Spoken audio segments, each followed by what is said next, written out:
پس آپ نہ پرواہ کرے کافروں کی اور ان کے ساتھ تو جہاد کرے. اس قرآن کے ذریعے جہاد بڑا ایک چھوٹا جہاد ہے کہ آپ نے دھکا دیا اور پہ بھاگ گئے.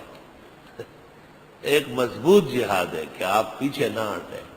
جس گل کو دل دیا ہے اور جس پھول پر فدا ہو، یا وہ بغل میں آئے یا جان کفس سے چھوٹے.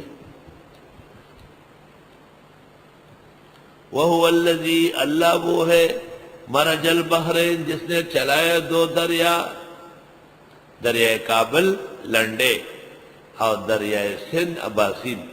جہانگیرے کے پاس دونوں اکٹھے ہو رہا ہے. دریائے کابل کا پانی گدلا ہے، عام سا ہے، اور دریائے سندھ کا پانی شیرین ہے، لذیذ ہے، حازم ہے. بہترین پانی ہے دریائے سندھ کا. ہے پختنوں اباسین دا اوبو نے بہترین علاج پہ دنیا کی نشتا.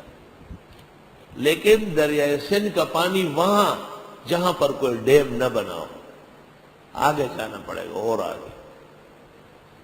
ڈیم میں تو پانی رک گیا مہینوں کھڑا رہتا ہے، پھر کھولتے وہ تو تالاب ہے. دریائے سندھ یہاں کراچی میں بھی آ رہا ہے.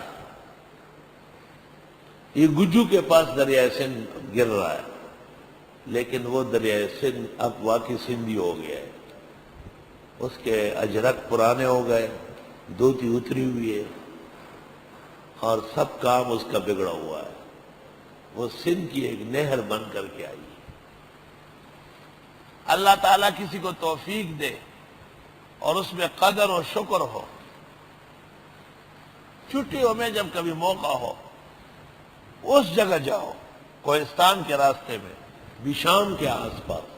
یہاں کھرا نیلا، بالکل اس رنگ کا نیلا پانی دریائے سندھ کا بہتا ہے.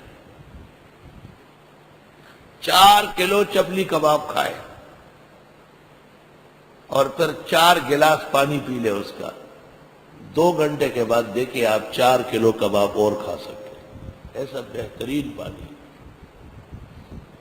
اگر دنیا کے پانی سے کوئی مرض دور ہو سکتا ہے تو انشاءاللہ تعالی اللہ تعالیٰ جھٹلائے نہیں. اس عاجز اور فقیر کی 90% تحقیق ہے کہ وہ دریائے سندھ کا پانی ہے. ارمان مثال نشته